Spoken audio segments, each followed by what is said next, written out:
That totally contradicts the whole idea of ownership. And they could never fight that. They never came up with any studies or anything that showed that what they were doing was of any importance except for themselves. It didn't benefit us.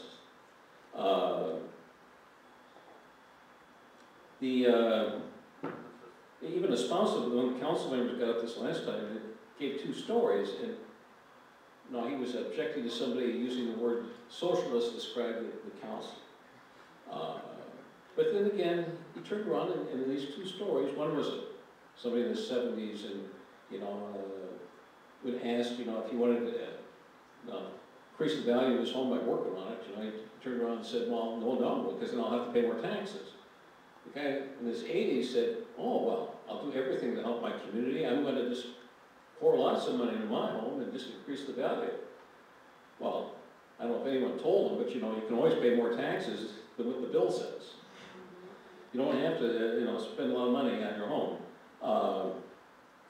Well, anyways, I think that's the idea of socialism is that you exist for the benefit of others.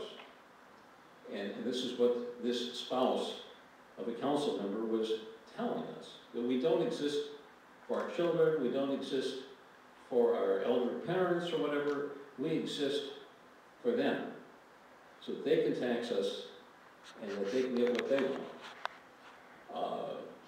We've had some problems like with the Kmart thing, the Kmart redevelopment. They wanted to put the activity center in to benefit that and tear down the Sheffield neighborhood. They don't want Sheffield neighborhood there. Well, I'm sorry, but we had the second or third was lowest per capita income in the whole state. I know the Met Council wants Columbia Heights, believe it or not, to be upscale. They want it to be composed of highly paid professionals who live in Columbia Heights but work downtown Minneapolis. That is the vision for Columbia Heights. And I don't agree with it. I think the vision for any city council is to help people realize their own dreams by not interfering with theirs. No, we've got to let people make choice. We've got to let people make their own decisions. We've got to let people develop their own property, come up with their own ideas, and then the city will be stronger for it. Now, how can we avoid some of this? Well, I've been called a constitutional extremist at the city council.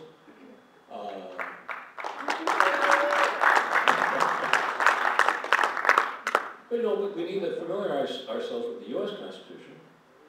Minnesota has their own constitution, and we have a city charter.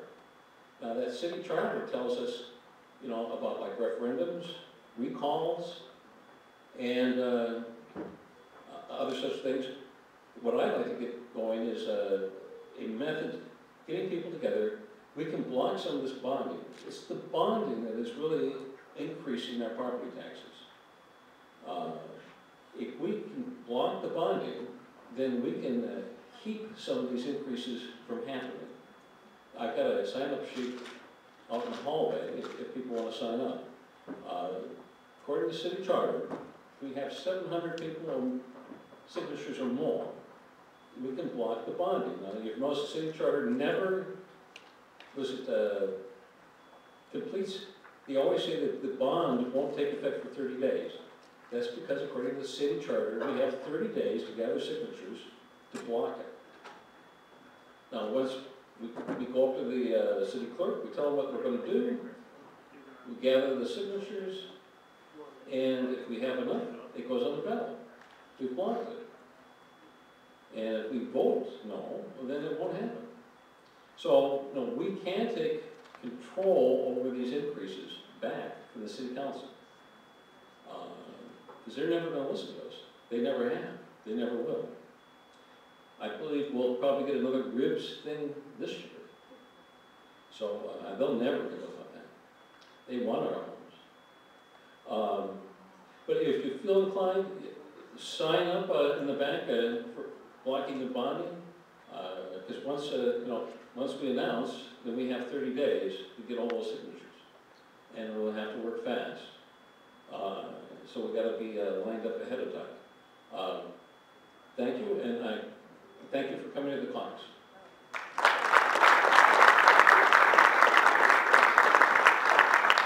Thank you, Bob. Next, we're going to have the 2006 Senate candidate, Ray Hart Anderson. I can give you a little speech. Thank you, John.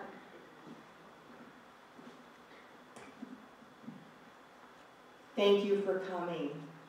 Will all the delegates please stand? Give yourselves a hand.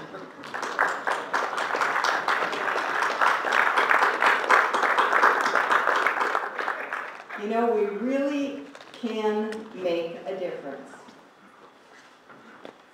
I was glad to see Ted stand up and say that he would like someone to join him. And I think that someone could be right here in our auditorium. We don't want to be like Seattle. The Seattle curriculum graduates people from high school that are totally unprepared for college. In a college classroom in biology, there was a big debate going on between birthers and non-birthers. Do you know who birthers are? Birthers are saying that Obama is not a natural-born citizen.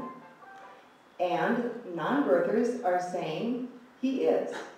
So one of the students said, "What's this debate about anyway? You mean to say that you have to be natural-born to run for president? I thought you just had to be 35. And one of the people said, "Yeah, you do have to be 35, but you have to be natural-born too." And she said, "What in the world's wrong with C-section?" Now this will not happen in Columbia Heights and Fridley on Ted's watch. He knows. If Jesse Ventura can be elected governor of Minnesota, and if Barack Hussein Obama can be elected president of the United States, Tim can be elected to the House and I can be elected to the Senate.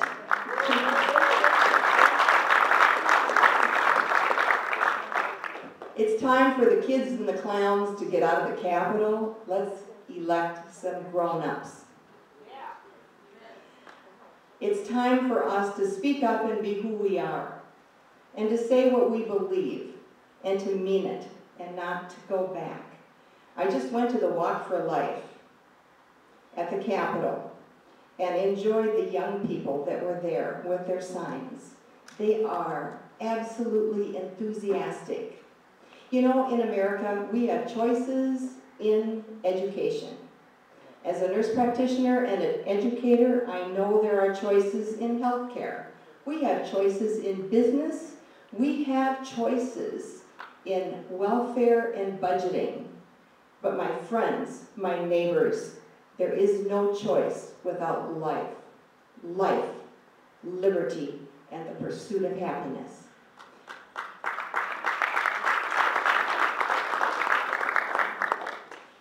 Now, I'd just like to take a quick survey. I would like the highest paid volunteer to please stand up. The lowest paid then, okay? All right, let's hear it for John. Now turn to one another and say, "I'm a volunteer and I'm going for the gold." I'm a volunteer and I'm going for the gold. I'm going all the way. I don't know if you saw the movie Forrest Gump, but Forrest said his mom gave him a box of chocolates and said, "Life is like a box of chocolates. You never know what you're going to get." Well, in America, if you look at the name on the box, and if it says Whitman's, you get a